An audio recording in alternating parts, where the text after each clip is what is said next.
Sveiki! Klāt ir jaunākais BūtLV apskats. Šoreiz apskatīsim kādu no HP kompānijas lolojumiem ar Intel Core i3 centrālo procesoru aprīkoto Pavilion G6. Tātad, ar ko šis HP Pavilion G6 atšķiras no citiem līdzīgas cenu klases portatīvajiem datoriem? Pirmkārt jāmin, ka datoram ir 3 gadu garantija. Otrkārt, atšķirībā no jau ierastās prakses 15,6 colu datoriem, tam nav ciparu taustiņu bloks, kas ja vien nav ilgstoši jāstrādā ar skaitļiem, padara tastatūru ērtāku, pierastāku, kā arī ierīci vizuāli glītāku. Skārienjūtīgais paliknis atrodas centrā.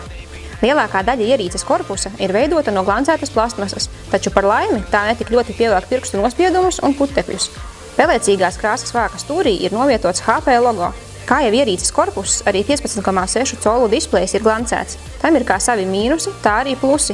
Glancēts pārklājums nodrošina košāku un asāku attēlu, taču tajā pašā laikā spilgtā gaismā var rasties atspīdumi. Displejam ir modernais LED aizmugurgaismojums. Tādējādi tiek mazāk patērēta elektroenerģija, kas portatīvajam datoram ir īpaši aktuāli, darbojoties no akumulātora, kā arī tiek vienmērīgi izgaismots viss attēls. Runājot par attēla kvalitāti, kā jau lielākajai daļai citu datoru šajā cenu grupā, tā ir pat ļoti laba. Noteikti vēlamies uzteikt ierīces skārienjūtīgo palikni. Savos izmēros tas ir tik liels, lai būtu ērti lietojams, un ikdienas darbībās bez jebkādām problēmām varēs aizstāt peli. Neierasti patīkami ir īpaši klusie palikņa taustiņi. Klaviatūra, kā jau G6 sērijai ierasts, ir aprīkota ar lieliem, arī diezgan klusiem taustiņiem.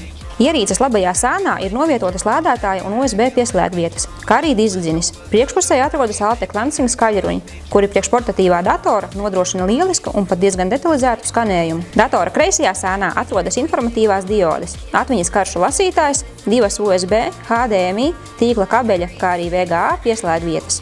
Tehnisko parametru ziņā šī ierīce nav nec pati vājākā, nec arī jaudīgākā. Tā ir aprīkota ar Intel Core i3 370M centrālo procesoru, kurš darbojas 2,4 GHz takts frekvencē, 3 GB operatīvu atmiņu, kā arī 320 GB cieto disku. Šāda komplektācija lieliski noderēs kā darbam, tā arī izklaidei. Integrētā grafiskā karte gan neļaus spēlēt jaunākās datorspēles, tomēr kādai vienkāršākai spēlītei tā noderēs. HP Pavilion G6 būs visnotaļ laba izvēle, ja nav nepieciešama liela grafiskā jauda. Tāpat arī ierīce cena ir pilnībā atbilstoša tās tehniskajiem parametriem – 279 lati. Turklāt par šo cenu mēs iegūstam uzticamu ierīci ar 3 gadu garantiju.